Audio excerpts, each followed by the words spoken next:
الحمد لله رب العالمين، والصلاة والسلام على سيد المرسلين وعلى آله وأصحابه أجمعين، أما بعد. فأعوذ بالله من الشيطان الرجيم، بسم الله الرحمن الرحيم. لقد جاءكم رسول من أنفسكم عزيز عليه ما عنتم حريص عليكم بالمؤمنين رؤوف رحيم.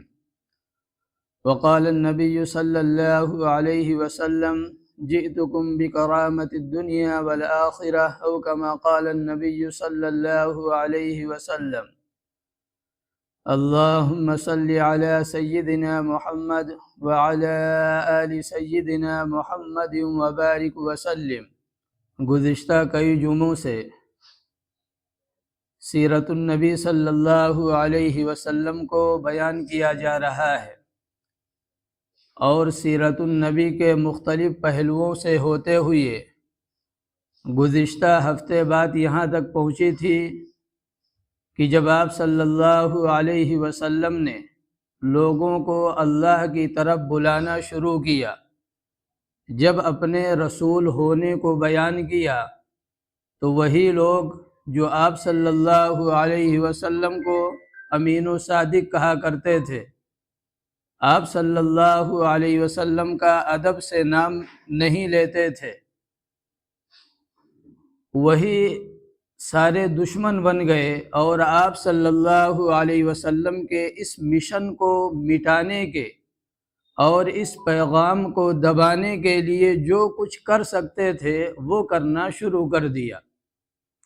چنانچہ حضرت ابو طالب کی خدمت میں آئے، آپ صلی اللہ علیہ وسلم کو دھمکی دی، نعوذ باللہ آپ صلی اللہ علیہ وسلم کو ابو جہل نے قتل کرنے کی کوشش کی۔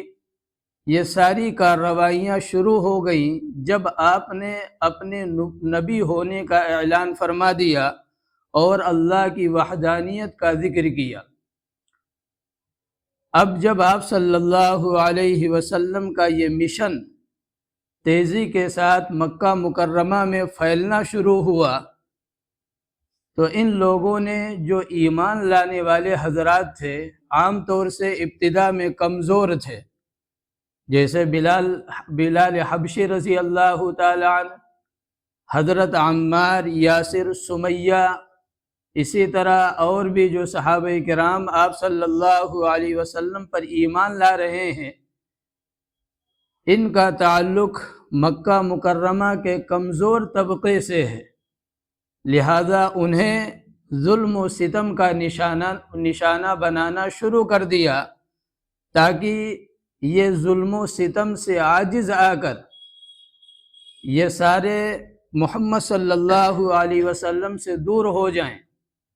اور ان کے پیش نظر یہ بھی تھا کہ جب ایسا ظلم و ستم دوسرے حضرات دیکھیں گے تو وہ محمد صلی اللہ علیہ وسلم کے قریب جانے کی کوشش نہیں کریں گے۔ لیکن جو بھی ایک مرتبہ آپ صلی اللہ علیہ وسلم کو رسول تسلیم کر لیتا، آپ صلی اللہ علیہ وسلم کے پیغام کو قبول کر لیتا، وہ معاشرے کے اندر ان کی طرف سے کیے جانے والے ہر ظلم و ستم کو بڑی خندہ پیشانی کے ساتھ برداشت کرتا تھا۔ چنانچہ ایک مرتبہ عبداللہ ابن مسعود رضی اللہ تعالی عنہ نے جب اپنے ایمان کا اظہار کیا اور حرم میں جا کر قرآن کریم کی تلاوت کی، تو کفار مکہ نے ان کو اتنا مارا کہ آنکھ نظر نہیں آ رہی تھی، اس طرح چہرے پر سوجن تھی۔ آپ صلی اللہ علیہ وسلم عیادت کے لیے ان کے پاس تشریف لے گئے، اور آپ نے انہیں تسلی دی اور فرمایا، عبداللہ ایسا نہ کرو، ابھی ہم لوگ کمزور ہیں۔ تو حضرت عبداللہ ابن مسعود رضی اللہ تعالی عنہ کی ایمانی قوت، ایمانی جذبہ دیکھیے، انہوں نے فرمایا، یا رسول اللہ اگر آپ اجازت دیں تو میں پھر کل جا کر قرآن کریم کی تلاوت حرم میں کرتا ہوں۔ یعنی جو بھی ایک مرتبہ ایمان قبول کر لیتا، پھر وہ ٹس سے مس نہیں ہوتا، ہر طرح کے ظلم و ستم جو کفار کی طرف سے کیے جاتے ان تمام کو برداشت کرتا تھا۔ حضرت بلال حبشی رضی اللہ تعالی عنہ کا واقعہ مشہور ہے کہ بنو امیہ جن کے یہ غلام تھے وہ آپ کو خود مارتا، مکہ کے اوباش اور آوارہ ٹائپ بچوں کے حوالے کر دیتا، وہ رسیاں باندھ کر مکے کے گلیوں میں گھسیٹتے۔ دوپہر کے وقت جب دھوپ سرزمین عرب میں جو پتھر ہیں، ریت ہیں، ان کو جب آگ بنا دیتی تو اس پر انہیں لٹا کر بڑی بڑی چٹانیں ان کے سینے پر رکھ دی جاتی تاکہ یہ حرکت نہ کر سکے۔ لیکن ان تمام کے باوجود بلال حبشی رضی اللہ تعالی عنہ کے زبان پر ایک جملہ احد احد احد احد۔ بعد میں صحابہ کرام نے پوچھا بلال اور بھی جملے تھے؟ لا الہ الا اللہ تھا، اس کے علاوہ اور بہت سی آیتیں تھیں جن میں اللہ کی وحدانیت کو بیان کیا جا رہا تھا، آپ احد احد کی رٹ کیوں لگاتے تھے؟ تو حضرت بلال حبشی رضی اللہ تعالی عنہ نے جواب دیا تھا کہ بات یہ تھی کہ کفار مکہ اس سے چڑھتے بہت زیادہ تھے۔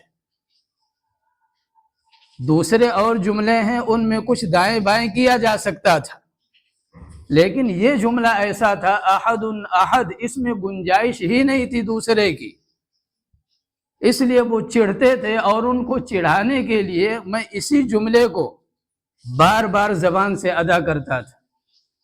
آپ اندازہ لگائیے ایمانی قوت کا، ایمانی جذبے کا۔ عام طور سے لوگ ظلم و ستم سے بچنے کے لیے یعنی نرم باتیں کر لیتے ہیں، لیکن بلال حبشی رضی اللہ تعالی عنہ تمام ظلم و ستم کے باوجود زبان پر وہ جملہ چڑھائے ہوئے ہے جس سے ان کو تکلیف ہوتی ہے۔ اور ایک موقع پر جب بلال حبشی رضی اللہ تعالی عنہ کے والدہ کے ذریعے سے بلال کے پاس یہ پیغام پہنچایا گیا کہ بلال سے کہہ دو یا تو وہ محمد کا ساتھ چھوڑ دیں صلی اللہ علیہ وسلم، اور یا پھر ہم ظلم و ستم کرتے کرتے انہیں موت کے گھاٹ اتار دیں گے۔ جب ان کی والدہ آئیں، والدہ بھی مسلمان ہو چکی تھیں لیکن اپنے ایمان کا اظہار نہیں کیا تھا، بلال جانتے تھے۔ آ کر انہوں نے کہا بیٹا کچھ نرم باتیں دائیں بائیں کچھ کر کے جو ہے ان سے جان بچاؤ، محمد صلی اللہ علیہ وسلم کے پاس جا کر توبہ اور استغفار کر لینا۔ تو بلال حبشی رضی اللہ تعالی عنہ مسکرائے اور فرمایا اماں آج مجھے یقین ہو گیا کہ یہ بڑے بڑے جو رؤسائے مکہ ہیں، یہ جو مکہ مکرمہ کے کافر سردار ہیں، یہ بلال سے شکست کھا چکے ہیں، ہار چکے ہیں۔ تو ان کی والدہ نے پوچھا تھا وہ کیسے؟ تو فرمایا ماں کے استعمال کرنے کا مطلب کیا ہے؟ ماں کے استعمال کرنے کا مطلب یہ ہے کہ وہ اپنے تمام حربوں سے عاجز آ گئے ہیں لیکن بلال کو توڑ نہیں سکے، اب وہ ماں کو استعمال کر کے بلال کو توڑنا چاہتے ہیں۔ اس لیے مجھے یقین ہو گیا کہ کفار مکہ ہم سے شکست کھا چکے ہیں، یہ ہار چکے ہیں۔ صحابہ کرام رضی اللہ تعالی عنہم اجمعین میں سے حضرت عمار رضی اللہ تعالی عنہ، حضرت صہیب رومی رضی اللہ تعالی عنہ، اسی طرح حضرت سمیہ، ایک مرتبہ حضرت عمر رضی اللہ تعالی عنہ نے حضرت خباب رضی اللہ تعالی عنہ سے پوچھا کہ ابتدائے اسلام کا کوئی واقعہ بیان کیجیے، آپ لوگ تو شروع میں ایمان لائے تو کوئی واقعہ آپ بیان کیجیے۔ تو انہوں نے اپنے جسم سے کپڑا ہٹا دیا پشت کی طرف سے اور فرمایا ابتدائے اسلام کی ساری کہانی اس پر لکھی ہوئی ہے۔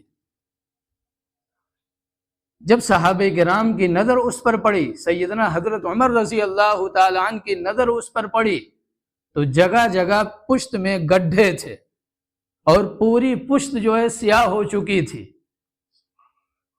تو حضرت عمر رضی اللہ تعالی عنہ کی آنکھوں میں آنسو آ گیا اور پوچھا یہ کیا معاملہ ہے؟ فرمایا جب ابتدائے اسلام میں مسلمان ہوا تو مجھے جو سزا دی جاتی تھی وہ اس طرح کہ جب وہ بڑے بڑے جو پتھر ہوتے ان کو انگارہ بنایا جاتا، یعنی لکڑی یا کوئلہ استعمال نہیں ہوتا تھا، جو پتھر ہیں مکہ مکرمہ کے اندر جو وادیاں تھیں ان سے پتھروں کو چن کر انہیں آگ جلا کر بالکل انگارہ بنایا جاتا، پھر ان انگاروں پر مجھے لٹایا جاتا، میرے خون اور چربی سے وہ انگارے ٹھنڈے ہوتے تھے، اس لیے جگہ جگہ آپ کے پشت میں گڈھے پڑے ہوئے تھے۔ یہ حضرات ساری قربانیاں دے رہے ہیں اسلام کی خاطر۔ حضرت سمیہ رضی اللہ تعالیٰ عنہ کے ساتھ ابو جہل نے کیا کیا وہ بھی آپ کو معلوم ہے کہ 2 سرکش اونٹوں کو اس نے منگایا اور 2 رسوں میں ان کے پیر کو باندھا اور پھر اونٹوں کو مخالف سمت میں ہکا دیا اور بیچ سے 2 ٹکڑے ہو گئیں۔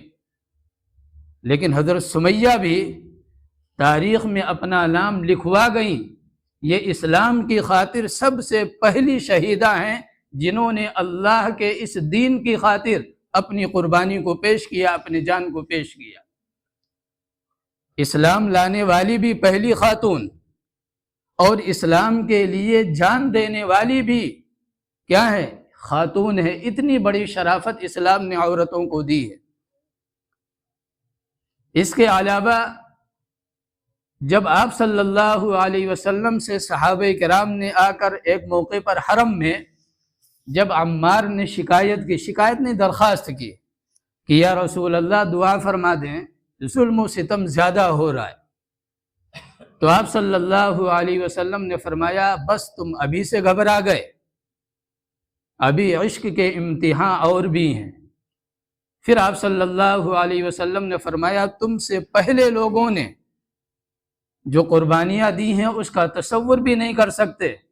فرمایا آدمی کو لایا جاتا تھا اور لوہے کی کنگھیوں سے ان کے جسموں سے گوشت کو اتار دیا جاتا تھا، لیکن پھر بھی وہ اف نہیں کرتے تھے۔ عمار اصبر یا آل یاسر، اے اہل یاسر صبر کرو، فإن موعدکم الجنہ، تم سے جنت کا وعدہ ہے۔ آپ صلی اللہ علیہ وسلم صحابہ کرام رضی اللہ عنہم اجمعین کو ابھی کوئی جوابی کارروائی کرنے کی اجازت نہیں دے رہے ہیں، بلکہ مکی زندگی میں جو چیز ہے وہ صرف صبر صبر اور صبر، اس کے علاوہ کوئی جواب نہیں دینا ہے۔ جب ظلم و ستم حد سے زیادہ بڑھا ان کمزور طبقوں پر تو آپ صلی اللہ علیہ وسلم نے حضرت عثمان غنی کتنے بڑے آدمی ہیں،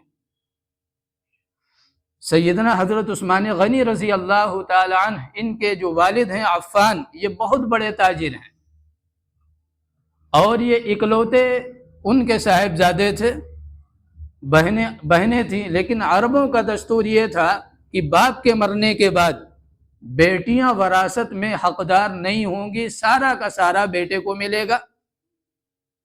عفان کے انتقال کے بعد عثمان غنی رضی اللہ تعالی عنہ یہ ان تمام اموال کے مالک بن گئے۔ بلا حضرت ابو بکر صدیق رضی اللہ تعالی عنہ نے جا کر ایمان کی دعوت دی، ایمان بھی قبول کر لیا، اس لیے کہ یہ دونوں مکہ مکرمہ کے بڑے تاجر تھے اور ان دونوں کی تجارت کے واسطے ابتدا ہی سے دوستی بڑی گہری تھی۔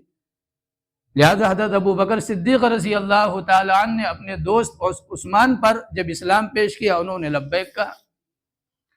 عثمان غنی رضی اللہ تعالی عنہ کو چٹائی میں لپیٹ کر اور دونوں طرف سے دھواں دیا جاتا تھا، ان کے اوپر بھی ان کے اپنے گھر والے ظلم و ستم کرتے تھے، حالانکہ یہ مکہ مکرمہ کے یوں کہا جائے سب سے بڑے تاجر تھے اس وقت۔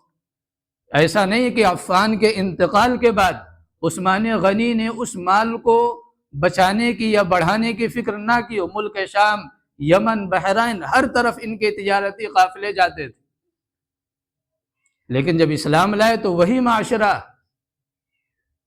جو آپ کے لیے پھولوں سے استقبال کرتا تھا وہی گالی گلوچ اور مار پیٹ سے استقبال کر رہا ہے۔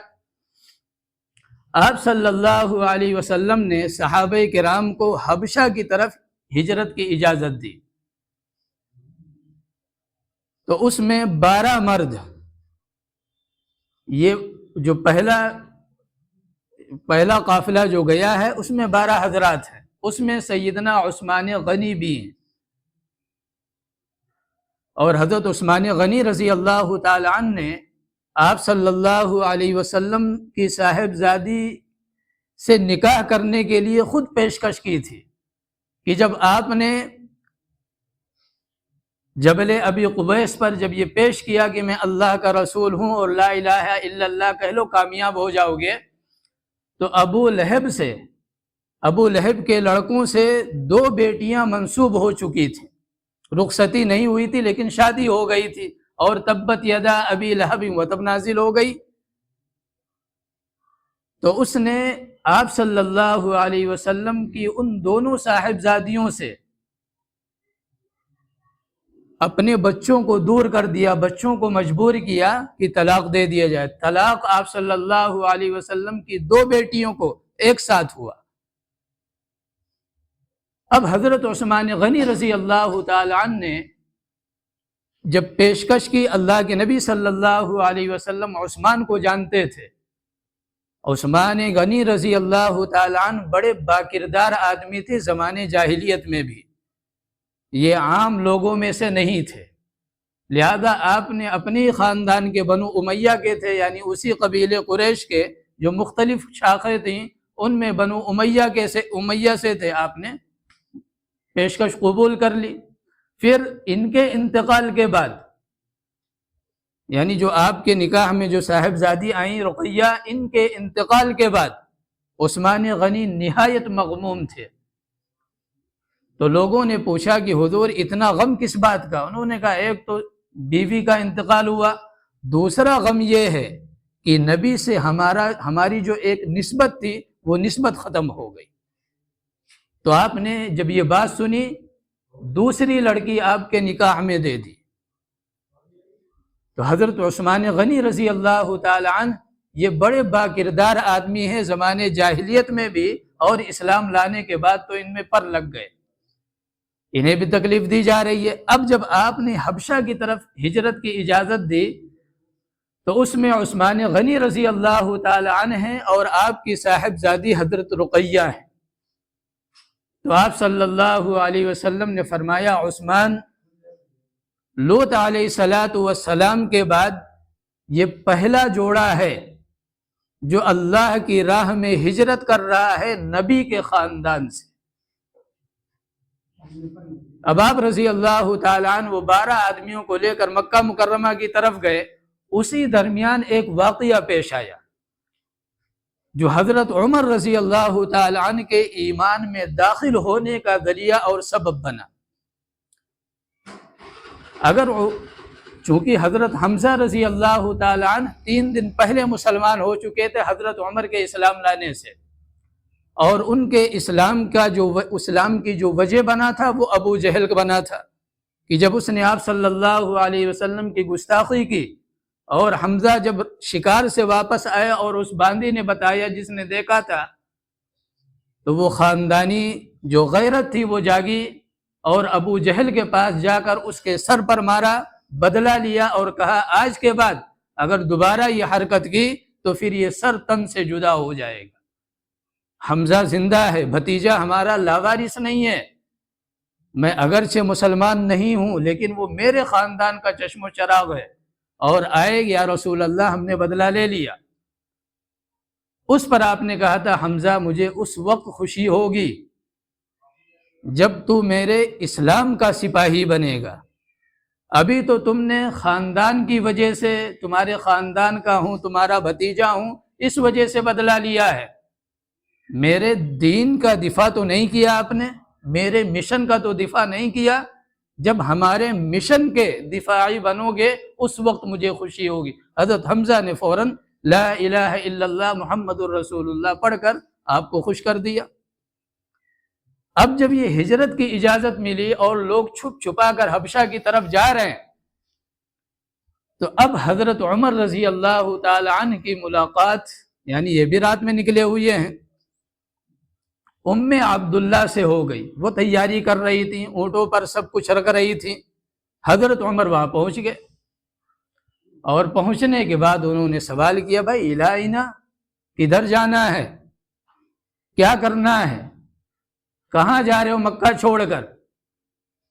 اب ام عبداللہ یعنی عبداللہ ابن مسعود رضی اللہ تعالی عنہ کی والدہ اب یہ بھی غصے سے بھر گئیں، جوش میں آ گئیں۔ انہوں نے کہا، عمر، ہم جب مکہ میں رہتے ہیں ہمیں مارتے ہو، ظلم و ستم کرتے ہو، اور جب ہم مکے سے دور جا کر ظلم و ستم سے بچنا چاہتے ہیں تو تم ہمیں روکتے ہو، تم انسان ہو یا کچھ اور ہو؟ یہاں اگر ہم لوگ جس دین کو قبول کر رہے ہیں وہ دین تمہارے نزدیک اگر ناپسندیدہ ہے تو ہم لوگ دور جا رہے ہیں، اگر ہماری وجہ سے تمہیں تکلیف ہے ہم دور جا رہے ہیں، پھر تم جب دور جاؤ تو تم روکتے ہو۔ اب حضرت عمر رضی اللہ تعالی عنہ کے دل میں یہ بات بیٹھ گئی، یہ بات لگی انہوں نے کہا، ٹھیک ہے، ہم تمہیں روکتے نہیں ہیں، تم چلی جاؤ۔ ایک واقعہ یہ، حضرت عمر رضی اللہ تعالی عنہ کے اسلام لانے کو اگر سیرت میں آپ دیکھیں تو یہ رفتہ رفتہ اسلام میں آئے ہیں۔ حضرت عمر رضی اللہ تعالی عنہ بھی ان لوگوں میں سے ہیں جو مسلمانوں پر ظلم و ستم کا جو کچھ کر سکتے تھے وہ سب کچھ جاری کر رکھا تھا، نہایت متشدد، نہایت جبار، نہایت ظلم و ستم کرنے والے حضرت عمر فاروق زمانے جاہلیت میں۔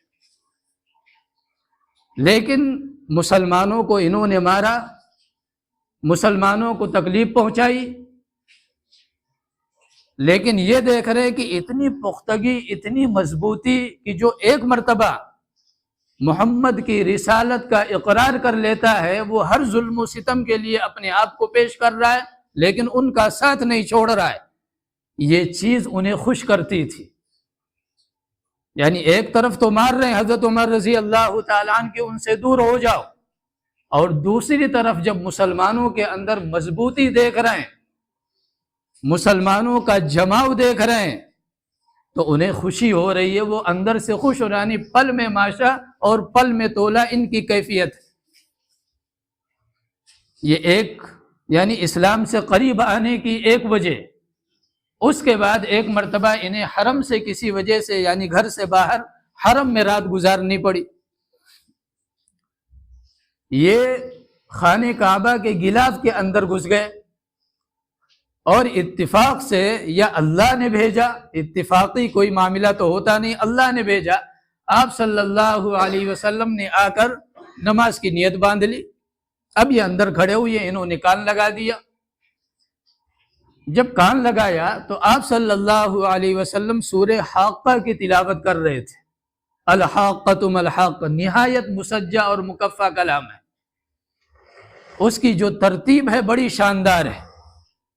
اب حضرت عمر سن رہے ہیں اور دل ان کا اچھل رہا ہے، اس کلام سے اس قدر ان کا دل جو ہے اثر لے رہا ہے کہ حضرت عمر کے زبان سے بے ساختہ یعنی حضرت عمر کے دل سے بے ساختہ ایک آواز آئی، ما اشعرہ، اور یہ کہاں پر ان کے دل سے یہ آواز آئی؟ زبان سے نہیں، دل ہی دل میں انہوں نے کہا ما اشعرہ۔ بھائی کتنا زبردست شاعر ہے، کتنا شاندار کلام، کتنا مسجع اور مکفہ کلام، کتنی ترتیب کے ساتھ پیش کر رہا ہے۔ اب اگلی آیت تھی وَمَا هُوَ بِقَوْلِ شَاعِرٍ إِنَّهُ لَقَوْلُ رَسُولٍ كَرِيمٍ۔ حضرت عمر کی جو آواز ہے اس آواز کے فوراً بعد یہ آیت آئی وَمَا هُوَ بِقَوْلِ شَاعِرٍ قَلِيلًا مَا تُؤْمِنُونَ، یہ کسی شاعر کا کلام نہیں ہے لیکن تم مانتے نہیں ہو۔ اب حضرت عمر رضی اللہ تعالیٰ عنہ اور حیران، اور انہوں نے کہا ما اکہنہ، یعنی جو بات میں نے زبان سے نہیں نکالی وہ انہوں نے سن لی، تو جب انہوں نے دل میں پھر کہا ما اکہنہ، خدا کی قسم کتنا بڑا کاہن ہے۔ اگلی آیت آ رہی ہے وَلَا بِقَوْلِ كَاهِنٍ قَلِيلًا مَا تَذَكَّرُونَ، یہ کسی کاہن کا کلام نہیں ہے، مگر تم لوگ نصیحت نہیں حاصل کرتے ہو۔ یہاں اسلام گھس گیا حضرت عمر کے سینے میں، لیکن جو پرانا مذہب آباء و اجداد کا جو مذہب تھا اس کا خول ابھی چڑھا ہوا ہے۔ اسلام تو سرایت کر گیا لیکن خول ابھی باقی ہے۔ اب یہ جو تیسرا واقعہ عبداللہ ابن مسعود کی والدہ کے ساتھ پیش آیا، یہ ان کی زندگی میں تبدیلی کا ذریعہ بنا۔ اب جب عبداللہ ابن مسعود کی والدہ نے کہا جب ہم لوگ یہاں رہتے ہیں تو ظلم و ستم کرتے ہو، اور جب یہاں سے جا کر ظلم و ستم سے بچنا چاہتے ہیں تو راستہ روکتے ہو، تم انسان ہو یا کچھ اور؟ حضرت عمر نے کہا ٹھیک ہے تم جاؤ، ہم نہیں روکتے۔ اب یہ تو چلی گئیں، لیکن حضرت عمر گھر آئے اور آ کر انہوں نے غور و فکر کیا کہ بھائی مکہ کے اندر عجیب افراتفری کا ماحول ہے، میاں بیوی کے درمیان جدائیاں ہو رہی ہیں، بھائی بھائی کا دشمن بننا ہے، باپ بیٹا جو ہے ایک دوسرے کی شکل نہیں دیکھ رہے ہیں۔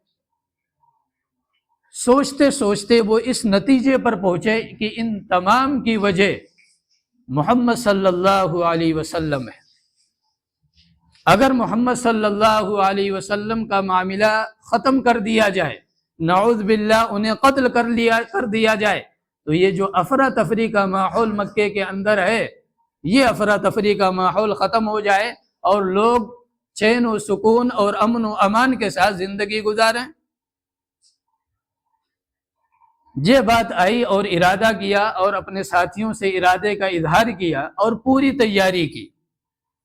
بیٹھ کر سوچا بھائی کیا ہوگا، بنو ہاشم اور بنو عبد المطلب، یہ ان کا مقابلہ تو ہم نہیں کر سکتے، تنہا فرد ان کا مقابلہ کیسے کرے گا؟ زیادہ سے زیادہ یہ ہوگا یہ ہمیں قتل کر دیں گے، لیکن ہمارے قتل سے اگر مکہ مکرمہ کے اندر امن و امان آتا ہے، پیار و محبت کی فضا آپس میں قائم رہتی ہے، تو عمر جان دینے کے لیے تیار ہے۔ اب انہوں نے جنگی جو لباس ہے وہ زیب تن کیا، جنگی جو ہتھیار تھے وہ لیا اور نکل پڑے۔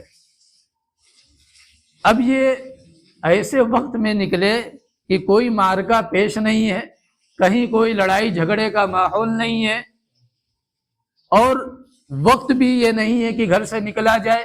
راستے میں ایک صحابی حضرت نعیم، بعد نے نعیم پڑھا ہے، تو حضرت نعیم سے ملاقات ہوئی۔ وہ مسلمان ہو چکے تھے لیکن انہوں نے اپنے ایمان کو ظاہر نہیں کیا تھا۔ انہوں نے جب حضرت عمر کو دیکھا کہ تیور یہ ہیں، لباس جنگی ہے، ہتھیار سارے جو ہے لڑائی جھگڑے کے ان کے پاس ہیں، تو وہ قریب گئے اور انہوں نے کہا عمر الہینا کہاں جا رہے ہو؟ انہوں نے کہا بھائی آج قصہ ہی تمام کر دیں گے محمد صلی اللہ علیہ وسلم کا، اس لیے کہ مکہ کے اندر جو افراتفری کا ماحول ہے اب یہ برداشت سے باہر ہے، ہم اسے برداشت نہیں کر سکتے۔ اب حضرت نعیم نے یہ سمجھ لیا کہ اگر عمر جا رہے ہیں، یعنی اگر عمر جا رہے ہیں آپ صلی اللہ علیہ وسلم کے پاس، تو عمر جو ارادہ لے کر جا رہے ہیں نعوذ باللہ اس میں کامیاب بھی ہو سکتے ہیں۔ وہاں اگرچہ حضرت حمزہ موجود ہیں، مسلمانوں کی اور تعداد موجود ہے، لیکن حضرت عمر ان میں سے ہیں جو اکھاڑے کے پہلوان ہیں اور بڑے بڑے شاہ سواروں کو یہ شکست دیتے ہیں۔ اب حضرت نعیم نے ان کا رخ بدلنے کے لیے پہلا شوسہ تو یہ چھوڑا کہ بھائی تم جا رہے ہو، بنو ہاشم بنو عبد المطلب تمہیں زندہ چھوڑیں گے؟ تمہیں وہ قتل کر دیں گے۔ حضرت عمر نے کہا میں سوچ کر آیا ہوں کہ بنو ہاشم اور بنو عبد المطلب سے میں مقابلہ نہیں کر سکتا، میرا خاندان چھوٹا ہے بنو عادی، لیکن جان دینے کے لیے میں تیار ہو کر آیا ہوں، لیکن مکہ میں امن و امان ہو جائے۔ اب یہ وار بھی حضرت نعیم کا جو ہے خالی گیا۔ اب ان کو یہ خبر ہو چکی تھی کہ ان کی بہن فاطمہ اور ان کے بہنوئی سعید یہ مسلمان ہو چکے ہیں۔ اب انہوں نے یہ شوشہ چھوڑا اس غصے کا رخ بدلنے کے لیے، نہ کہ نعوذ باللہ وہ یہ چاہتے تھے کہ جا کر انہیں تکلیف پہنچائے، وہ یہ چاہتے تھے کہ اس انداز میں اور اس تیور کے ساتھ عمر آپ صلی اللہ علیہ وسلم کے پاس نہ جائے۔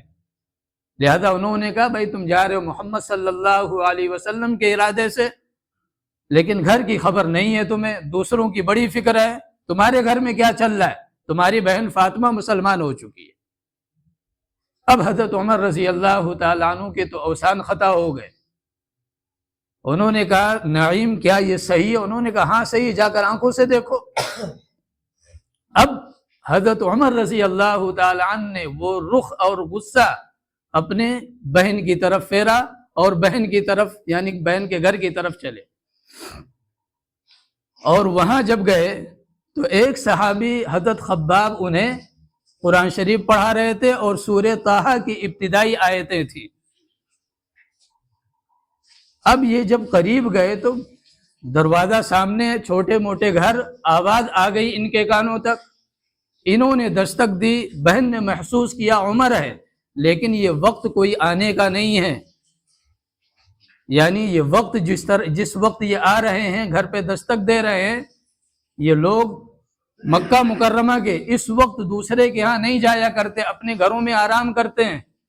عمر اگر آیا ہے تو یقیناً کوئی بات ہے، لہذا خباب کو تو چھپا دیا، اور سامنے آئی حضرت فاطمہ اور آپ کے بہنوئی حضرت سعید۔ دروازہ کھولا، دروازہ کھولتے ہی حضرت عمر نے پہلا وار کیا بہن کے گال پر اور فرمایا میں نے سنا ہے کہ تو بے دین ہو گئی ہے، باپ دادا کا دین تو نے چھوڑ دیا ہے۔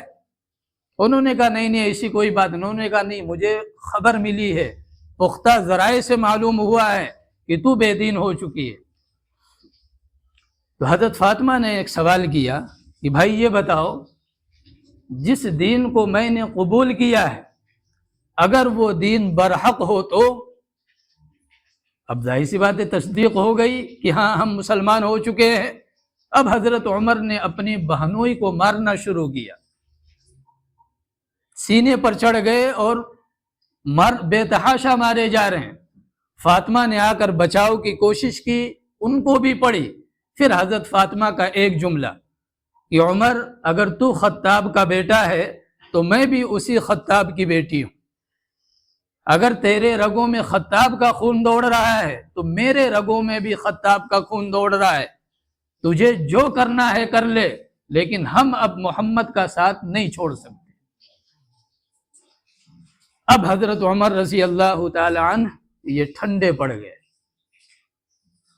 چونکہ بہن کے گال سے خون بھی بہ رہا ہے، بہن کے اوپر ہاتھ بھی اٹھا چکے ہیں، اور بہن کے اندر یہ پختگی، حضرت عمر جو ہے اب ٹھنڈے پڑ گئے، ایک کنارے بیٹھ گئے اور پوچھا یہ بتاؤ میرے آنے سے پہلے تم کیا پڑھ رہی تھی؟ تو انہوں نے کہا ہم لوگ تو قرآن کریم پڑھ رہے تھے، لیکن آپ جو ہمارے نبی نے تعلیم دی ہے کہ اس کو صاف ستھرا آدمی چھو سکتا ہے، آپ اگر نہا دھو لیں، وضو کر لیں، اس کے بعد وہ دیا جائے گا۔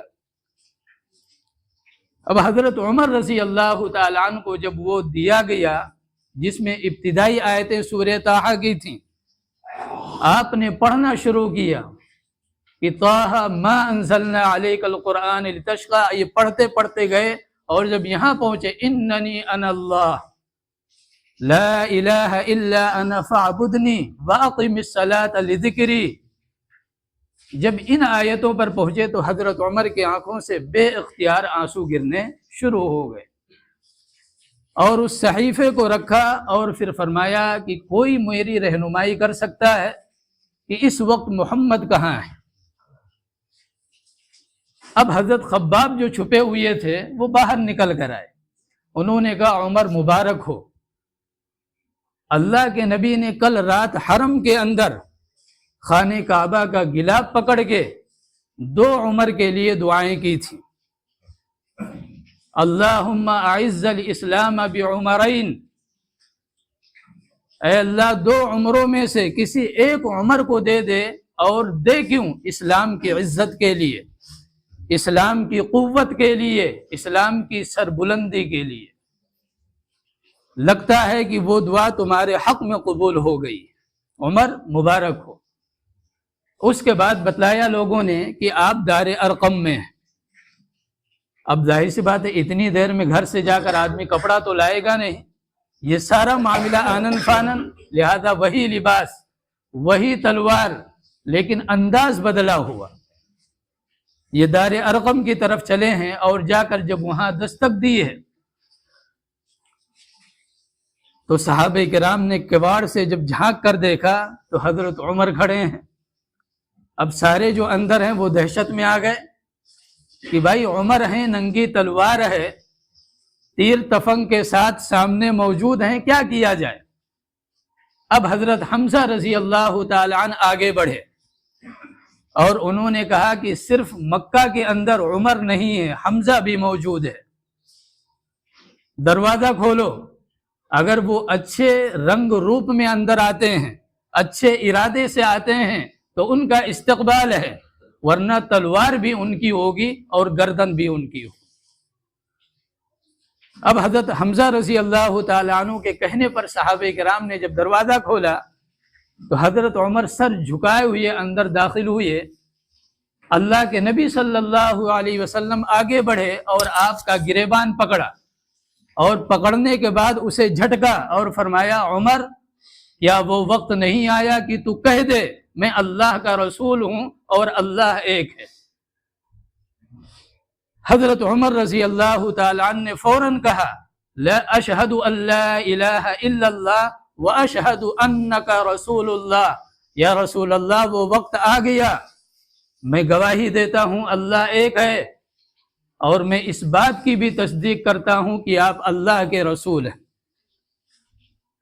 اب تو مسلمانوں کی خوشی کا اندازہ لگانا مشکل ہے کہ وہ جو 40 یا 45 کی تعداد میں جو مسلمان وہاں موجود ہیں، انہوں نے جب تکبیر کہی ہے تو مکہ مکرمہ کی جو وادیاں ہیں ان کی تکبیر سے گونج اٹھی۔ اسی وقت جبریل امین علیہ السلام تشریف لائے اور آپ نے آپ صلی اللہ علیہ وسلم سے پوچھا یا رسول اللہ، عمر کے اسلام لانے پر آپ خوش ہو رہے ہیں؟ آپ نے فرمایا ہاں میں خوش ہو رہا ہوں کہ عمر آج مسلمان ہو گیا۔ انہوں نے فرمایا آسمان پر فرشتے بھی خوشیاں منا رہے ہیں کہ عمر مسلمان ہو چکا ہے۔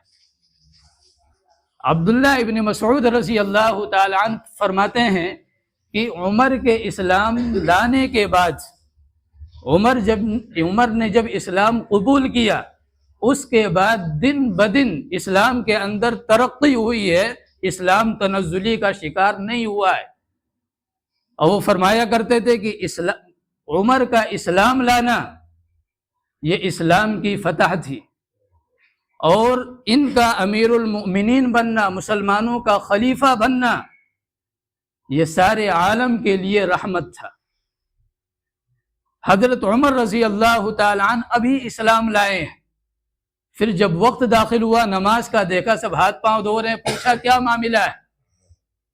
یہ عمر ہے، کوئی دوسرا تو ہے نہیں کہ سب کچھ ویسے اب چلے گا، اب تبدیلی آئے گی۔ ابھی تک وہ عبادتیں جو چھپ کر ہوتی تھیں اب وہ حرم کے اندر ادا کی جائے گی۔ لہذا انہوں نے پوچھا کہ یہ سب کیا ہو رہا ہے؟ فرمایا نماز کا وقت ہے، ہم لوگ وضو کر رہے ہیں۔ یہ آپ صلی اللہ علیہ وسلم کے پاس آئے اور فرمایا یا رسول اللہ ہم حق پر ہیں، آپ جو اسلام لے کر آئے ہیں، جو آپ مشن لے کر آئے ہیں وہ مشن برحق ہے؟ آپ نے فرمایا یقیناً برحق ہے، اس سے پہلے میں جس دین دھرم میں تھا، جن بتوں کو پوچھتا تھا وہ سب ناحق ہیں، وہ باطل ہے۔ آپ نے فرمایا بالکل اسی طرح ہے۔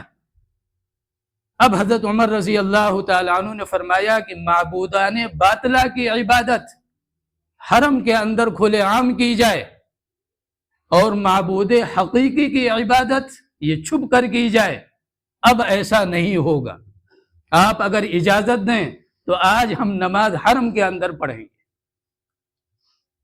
آپ صلی اللہ علیہ وسلم نے ان کو اسی وجہ سے اور اسی وقت فاروق کا لقب ملا کہ یہ اسلام اور کفر کے درمیان فرق کرنے والا ہے۔ اب آپ صلی اللہ علیہ وسلم نے فرمایا ٹھیک ہے ہم لوگ حرم کے اندر نماز پڑھیں گے۔ اب جو صحابہ کرام ہیں وہ آپ کے پیچھے دائیں طرف آپ کے حضرت حمزہ اور بائیں طرف حضرت عمر رضی اللہ تعالی عنہ اور جو کفار مکہ اینڈ کمپنی ہے جو کھڑے تھے کہ آج تو محمد صلی اللہ علیہ وسلم کا نعوذ باللہ کام تمام ہو جائے گا۔ جب یہ منظر دیکھا تو ان کے تو اوسان خطا ہو گئے، اور حضرت عمر نے کہا کہ یاد رکھنا میں نہ آج ماموں دیکھوں گا، نہ میں آج چچا اور بھتیجا دیکھوں گا، نہ باپ دیکھوں گا، نہ بیٹا دیکھوں گا۔ جس کو قتل ہونا ہے، جس کو جہنم میں پہنچنا ہے وہ محمد کے قریب ہے۔ کسی کی مجال تھی کہ حضرت عمر کے قریب آ جائیں یا آپ صلی اللہ علیہ وسلم کو تکلیف پہنچانے کی کوشش کریں؟ بڑے اطمینان کے ساتھ حرم میں آپ صلی اللہ علیہ وسلم نے مسلمانوں کو نماز پڑھائی اور پھر واپسی ہوئی۔ آپ نے اس موقع پر فرمایا کہ یہ فاروق ہے، حضرت عمر رضی اللہ تعالی عنہ کو۔ اب یہ 3 دن پہلے حضرت حمزہ مسلمان ہو چکے ہیں، اور 3 دن کے بعد حضرت عمر رضی اللہ تعالی عنہ مسلمان ہو چکے ہیں، اور ان کی جو پیشکش تھی یہ بھی ٹھکرائی جا چکی ہے۔ اب انہوں نے ابو طالب کے اوپر مزید دباؤ بنایا، ایک بچے کو لے گئے جس کا نام عمار تھا، بعض میں عامر لکھا ہے، بعض میں عمار لکھا ہے۔ وہ مکہ مکرمہ کے اندر بڑا خوبصورت بچہ تھا، بڑا ذہین، بڑا عقل مند بچہ تھا، جو دیکھتا اس کو وہ دیکھتا رہ جاتا، ایسا حسن اللہ نے اسے دیا ہے۔ اس بچے کو لے کر ابو طالب کی خدمت میں آئے اور ابو طالب سے کہا کہ اس بچے کو آپ رکھ لیجئے اور اس کی آپ خدمت کیجئے، دیکھ بھال کیجئے، محمد کو ہمارے حوالے کر دیجئے صلی اللہ علیہ وسلم۔ تو حضرت ابو طالب نے کہا بھائی تم لوگوں نے اپنے اعتبار سے تو بڑی اچھی بات سوچی ہے، لیکن کیا ابو طالب کو بے وقوف اور پاگل سمجھتے ہو؟ غیر کے بچے کو لے کر ابو طالب پالے پوسے اور اس کی تربیت کرے، اور جو اپنا حقیقی بیٹا ہے، حقیقی بھتیجا ہے، وہ تمہارے حوالے کر دے تاکہ تم ظلم و ستم اس کے اوپر کرو؟ ہمیں کیا بے وقوف سمجھ رکھا ہے؟ یہ بھی مسترد ہو گئی۔ اب انہوں نے ایک اور پیترا آزمایا، اس لیے کہ اب وہ ہمت نہیں پڑ رہی ہے حضرت عمر کے اسلام لانے کے بعد کہ اب مسلمانوں کے اوپر ظلم و ستم کا وہی معاملہ رکھیں جو پہلے تھا، اب ڈر رہے ہیں، لہذا اب آ گئے کہ بھائی کسی طرح بات بن جائے آپس میں اور صلح ہو جائے، صلح کی کوئی شکل نکل آئے۔ اب کیا لے کر آئے؟ اب یہ حضرات یہ لے کر آئے کہ آپ کی خدمت میں، اور کہا ہم آپ سے بات کرنا چاہتے ہیں۔ آپ نے فرمایا بات کرو۔ انہوں نے کہا دیکھیے ہم ایک بات پر صلح کرنا چاہتے ہیں، وہ بات یہ ہے کہ مثلا ہم ایک دن آپ کے معبودوں کی عبادت کریں اور دوسرے دن آپ ہمارے معبودوں کی عبادت کریں، آپ بھی خوش ہم بھی خوش۔ آپ نے فرمایا نہیں۔ انہوں نے کہا اچھا ٹھیک ہے، یہاں تک گئے وہ لوگ کہ 29 دن ہم آپ کے معبود کی عبادت کریں گے اور 30ویں دن آپ ہمارے معبود کی عبادت کریں گے۔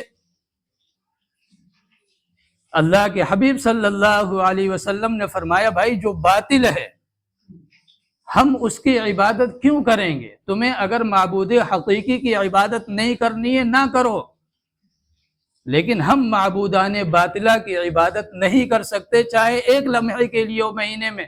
29 دن تو دور کی بات ہے، تم کرتے رہو ہم ایک دن کریں، یہ بھی نہیں۔ اب یہ بھی مسترد ہو گیا۔ یہاں ایک بات سمجھیں کہ جس طرح ایمان کے 2 جز ہیں، ایک اثبات اور ایک نفی، یعنی ایک ماننا ایک کا انکار کرنا۔ ماننا کیا ہے کہ اللہ کے سوا کوئی نہیں، یہ الحمدللہ ہم سب مانتے ہیں کہ اللہ ہی ہے اس کائنات کے اندر، اس کے علاوہ کوئی دوسری طاقت نہیں۔ اسی ایمان کا دوسرا جز ہے جس کو نفی یعنی نہ ماننا، وہ کیا ہے کہ یہ جتنے بھی معبودان باطلہ ہیں، جتنی بھی باطل کی رسمیں ہیں، رواجیں ہیں، یہ تمام کے تمام اس لائق ہیں کہ ان کا کھل کر انکار کیا جائے، یہاں لچک کی اجازت اسلام نہیں دیتا۔ لچک معاملات میں ہو سکتا ہے کہ بھائی آپ یہ 10 روپے کی چیز ہے، چلو ہم آپ کو 8 روپے میں دے دیں گے۔ معاشرت میں یعنی ساتھ میں رہ رہے ہیں، ٹھیک ہے آپ جو کچھ بھی ہیں، لیکن ہم بیمار ہیں، یہ پیسے رکھ لیجئے، مدد کریں گے۔ یہاں سب لچک کی اسلام اجازت دیتا ہے، لیکن ایسا نہیں کہ دیوالی آئی تو غیروں سے زیادہ ہمارے مسلم بچے ان کے ہاتھوں میں پٹاخے پکڑا دیے جائیں۔ ہولی آئی، پچکاریاں انہیں دے کر گھروں کو رنگین کیا جائے۔ کوئی اور تیوہار آیا وہ سارا ہمارے بچے کریں، اس کی اجازت اسلام نہیں دیتا۔ ان تمام کے باوجود اگر آپ اپنے آپ کو مسلمان سمجھتے ہیں تو کسی دارالافتاء سے رجوع کیجیے۔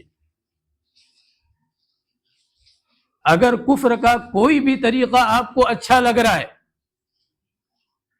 یہ بڑی ذمہ داری سے بات کہہ رہا ہوں، اور ہو سکتا ہے لوگوں کو برا بھی لگے، لیکن بات یہ ایمان 2 چیزوں کا نام ہے۔ آج ہم صرف ایک چیز کو سمجھتے ہیں کہ ہم نے ایک اللہ کو مان لیا، باقی آزاد ہیں، غیروں کے چاہے جتنے رسم و رواج اپنے شادیوں میں ڈال لیں، غیروں کے رسم و رواج سے ہم اپنے ماحول اور معاشرے کو سجا لیں، اور پھر ہم چیختے رہیں کہ بھائی ہم سب سے بڑے مسلمان ہیں۔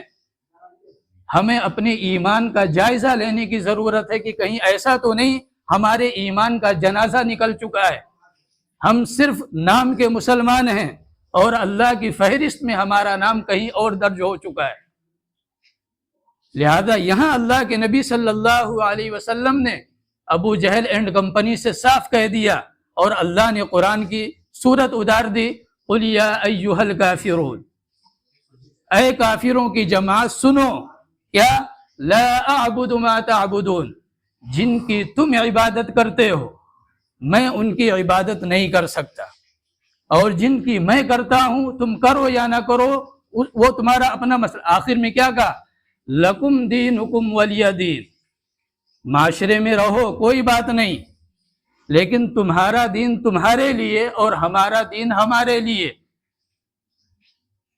اللہ کے نبی صلی اللہ علیہ وسلم کو کسی چیز میں غیروں کی نقالی اتنی ناپسند ہے، اتنی ناپسند ہے کہ آپ نے محرم کے روزے میں یہودیوں کے مخالفت کا حکم دیا تھا کہ وہ 10 کا روزہ رکھتے ہیں، ہم 9 اور 10 رکھیں گے تاکہ ان کے مشابہ نہ ہو۔ لیکن افسوس کہ آج ہم سب کچھ کر کے ہماری شادیوں کا جائزہ لیجئے کہ شادی کو کتنا آسان اسلام نے بنایا تھا، کہ صحابہ کرام اللہ کے حبیب کو خبر بھی نہیں دیتے تھے۔ عبد الرحمن ابن عوف کتنے بڑے آدمی ہیں، ان کے کپڑے میں زرد رنگ لگا ہوا، اللہ کے نبی نے پوچھا عبد الرحمن کیا بات ہے؟ فرمایا یا رسول اللہ نکاح کیا تھا۔ یعنی اللہ کے نبی موجود ہیں، نبی آخر الزمان اللہ کے حبیب موجود ہیں، لیکن صحابہ کرام نکاح کر لیتے ہیں، پیغمبر علیہ السلام کو بھی خبر نہیں دیتے۔ یہ اسلام نے شادی کو پیش کیا تھا، اسی میں خیر و برکت تھی۔ آج شادیوں کے درمیان شادیاں ہوتی ہیں، دوسرے دن سے لڑائیاں۔ آج طلاق کی شرح اتنی زیادہ کیوں ہے؟ آج شادی ہوتی میاں بیوی کے درمیان لڑائیاں کیوں ہیں؟ ان تمام کی وجوہات اللہ کے نبی نے 1400 سال پہلے بیان کیا تھا۔